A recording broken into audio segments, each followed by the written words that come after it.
Hello students, welcome. In today's lecture, we are going to discuss interconversion of states of matter. Means how a state of matter can change its state into another state of matter. Okay. So what are the factors for the interconversion of state of matter? Okay. So basically what happen, depending upon the condition of temperature and pressure, okay, depending upon the condition of temperature and pressure, the same substance may exist into any one of the three states of matter. Means depending upon the condition and temperature कोई भी same substance matter की किसी तीनों form में से किसी एक में एग्जिस्ट कर सकता है. फॉर एग्जांपल वाटर है. वाटर को हम अगर फ्रीज करते हैं 0 डिग्री सेल्सियस पे तो वो आइस की फॉर्म में कन्वर्ट हो जाएगा जो कि होती है सॉलिड फॉर्म. अब उसको टेम्परेचर हमने इंक्रीज किया तो धीरे धीरे क्या होगा, मेल्ट होना स्टार्ट होगी आइस. आइस मेल्ट होके किस में कन्वर्ट होगी, लिक्विड में. इट मीन्स वो लिक्विड फॉर्म हो गई. सेम सब्सटेंस था हमारा, वाटर ही था. एंड जब उसको स्टीम में बॉईल करेंगे, स्टीम की फॉर्म में बॉईल करने पे टेम्परेचर हाई होगा. टेम्परेचर हाई होने पे बॉईल करेंगे तो क्या होगा, वो स्टीम की फॉर्म में कन्वर्ट होगा.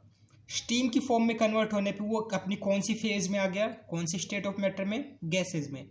इट मीन्स जो वाटर था हमारा सेम सब्सटेंस, वो क्या है, स्टेट्स ऑफ मैटर की तीनों फॉर्म में एग्जिस्ट कर रहा है अलग अलग कंडीशंस पे.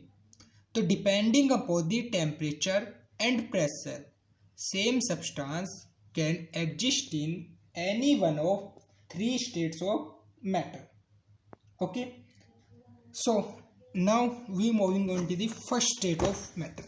So basically moving on to the first state, first interconversion, let us understand this diagram. When solid is converted into liquid, solid liquid में कब कन्वर्ट होता है, जब टेम्परेचर हम इंक्रीज करते हैं. इट मीन्स उसको हीट देंगे. हीट देने पे सॉलिड जो होगा लिक्विड में कन्वर्ट हो जाएगा. इस प्रोसेस को मेल्टिंग बोलते हैं. क्लियर है.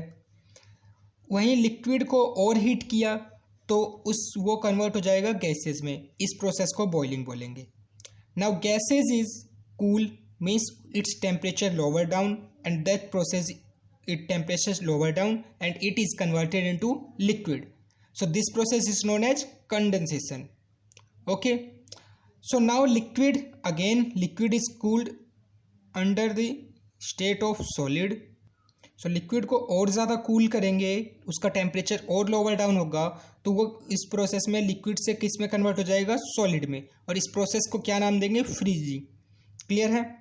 उसके बाद क्या होगा, कई बार सॉलिड जो है वो डायरेक्टली कन्वर्ट हो जाता है गैस में हीट करने पे. जैसे लाइक कैम्फर, कपूर जो है उसको डायरेक्टली अगर हम बर्न करते हैं तो वो डायरेक्ट सॉलिड से किस में कन्वर्ट हो जाता है, गैस में. इस प्रोसेस को हम बोलेंगे sublimation.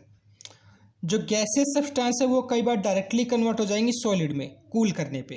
Gases substance directly convert हो जाएंगे किसमें, सॉलिड में कूल करने पे. तो इसको हम बोलेंगे क्या, डिपोजिशन या फिर सब्लिमेशन भी बोल सकते हैं. क्लियर है. तो ये हमारी कुछ प्रोसेस होंगी जिसको हम इंटरकन्वर्जन देंगे आपस में. क्लियर है. तो हम फर्स्ट यहाँ से इंटरकन्वर्जन देखते हैं, that is solid into liquid. Okay, कुछ यहाँ से क्वेश्चंस हैं like conversion of temperature scale हमने अभी डिस्कस किया था. And the right name for the following process, जो अभी जस्ट यहाँ पे है. Right, like the conversion of solid to liquid melting. The conversion of liquid to gas is boiling. The conversion of gas to liquid is condensation. Process of conversion of solid to gas, sublimation. Process of conversion of liquid to solid, freezing. The process of conversion of gas to solid is what? Gas to solid, deposition, or we can say that sublimation also. Okay. So now moving on to the effect of change of temperature. दो factors हमने पढ़े थे. एक क्या, temperature के effect करने से state of matter interconvert होगी, और दूसरा प्रेशर के. तो इसमें हम पहले बात कर लेते हैं टेम्परेचर की. क्लियर है. टेम्परेचर से पहला देखते हैं, that is change of solid to liquid.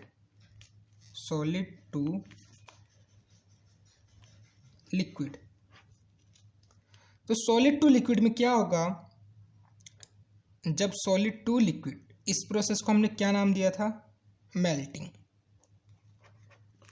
ठीक है. तो जो भी हीट सप्लाई होगी किसी सॉलिड को, सपोज मेरे पास एक सॉलिड पार्टिकल है,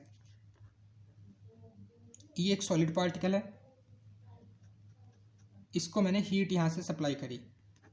क्लियर है? हीट सप्लाई करने पे क्या होगा, इसका suppose initial temperature 30 degree Celsius था, हीट करते गए सपोज इसका टेम्परेचर 70 डिग्री सेल्सियस हो गया।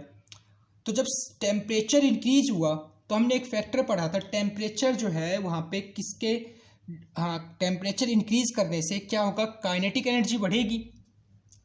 As temperature increases kinetic energy also increases. अब जब टेम्परेचर इंक्रीज हुआ तो काइनेटिक एनर्जी इंक्रीज हुई। अब काइनेटिक एनर्जी इंक्रीज हुई, किसकी हुई इंक्रीज, जो हमारे यहाँ पे थे कंस्टिट्यूएंट पार्टिकल्स। इस तरह से समझो, सपोज ये सॉलिड का केस है,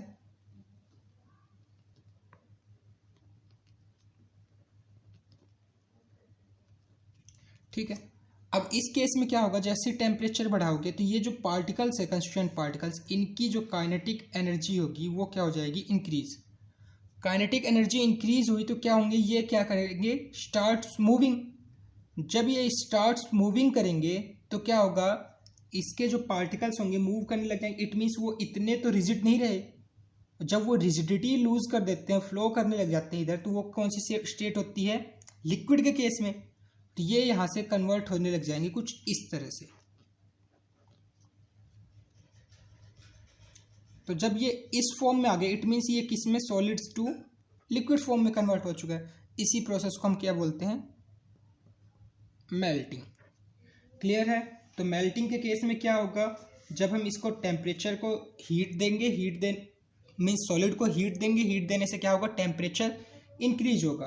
टेम्परेचर इंक्रीज होगा तो क्या होगा, हाँ, kinetic energy of constituent particle increases.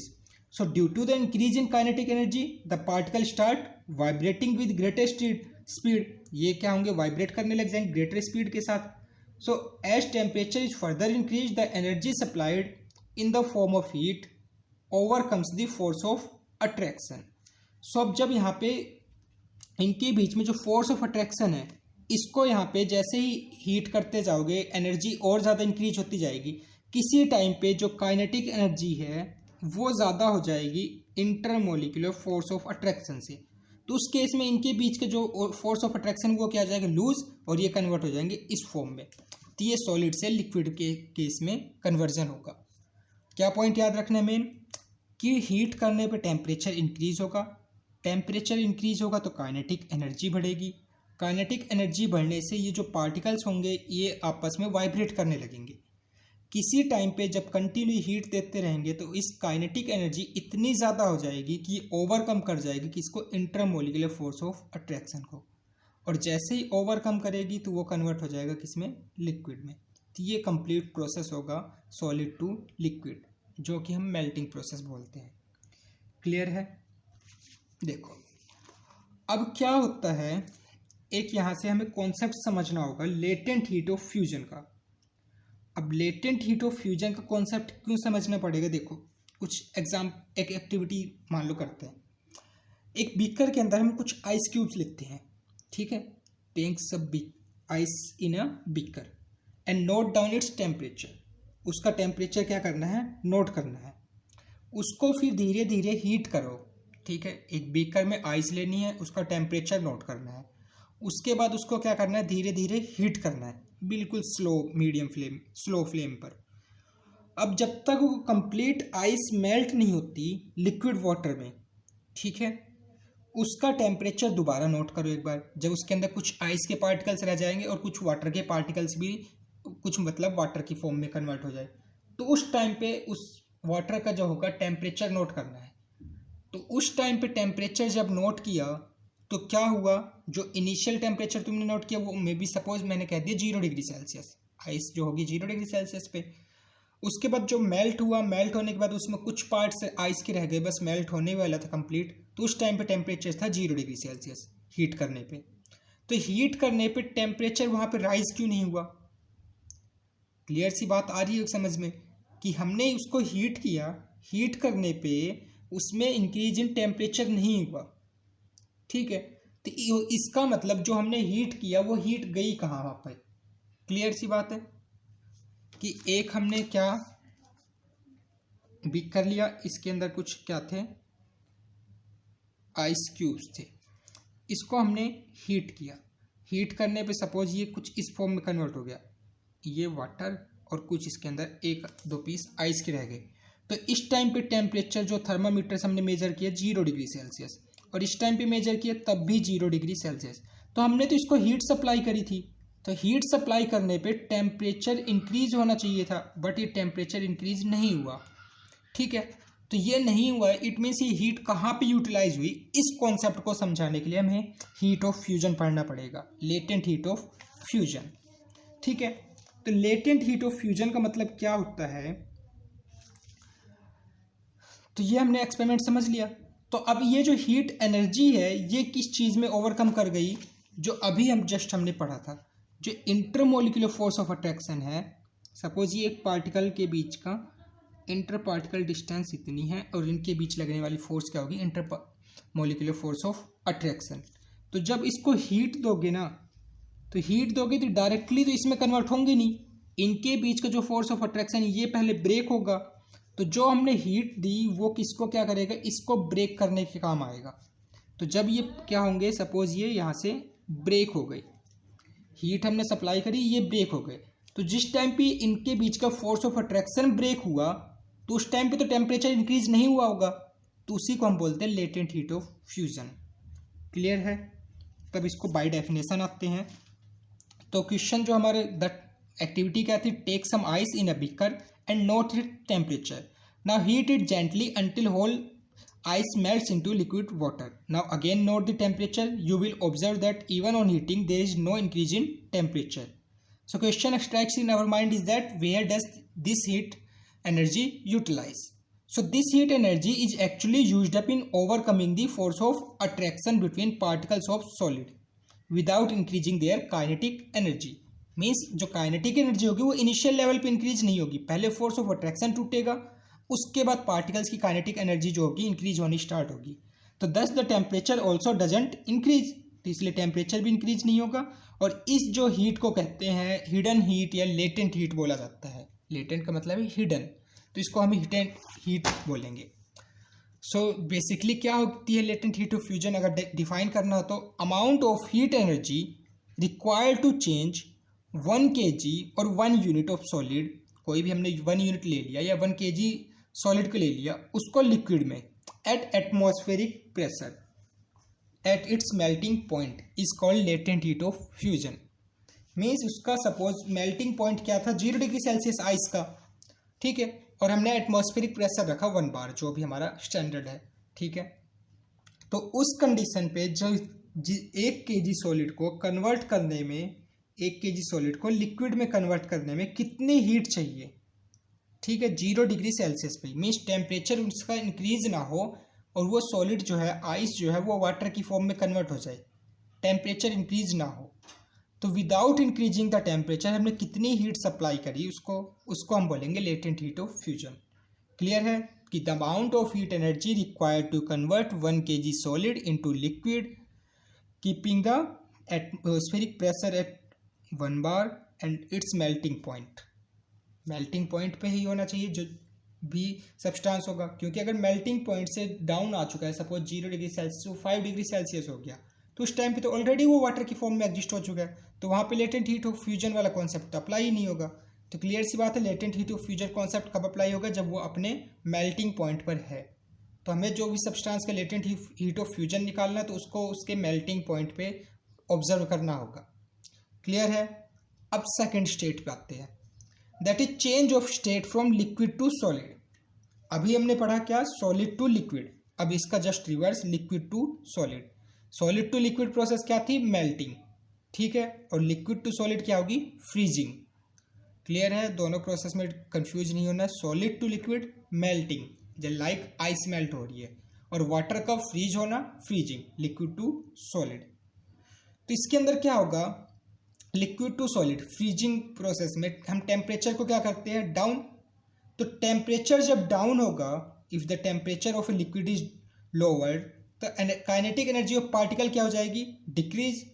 जब kinetic energy of the particle decrease होगी तो उनके कंस्टिट्यूएंट पार्टिकल्स का मूवमेंट भी क्या होगा, डिक्रीज होगा। क्लियर सी बात है, जो उनके कंस्टिट्यूएंट पार्टिकल्स हैं उनका भी मूवमेंट क्या होगा, डिक्रीज होगा।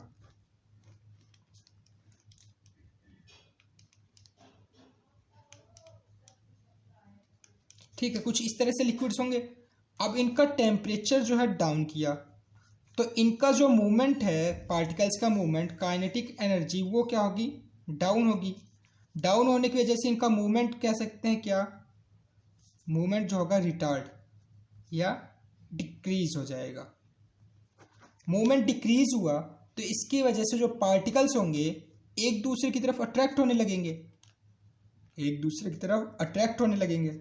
और जब इनका attraction, force of attraction increase होगा तो इनके बीच की जो इंटर पार्टिकल डिस्टेंस है वो क्या हो जाएगी, डिक्रीज।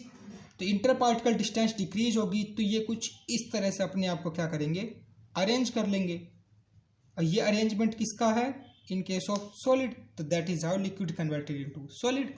पूरा फिनोमेना समझ में आया, लिक्विड कैसे कन्वर्ट होगा सॉलिड में।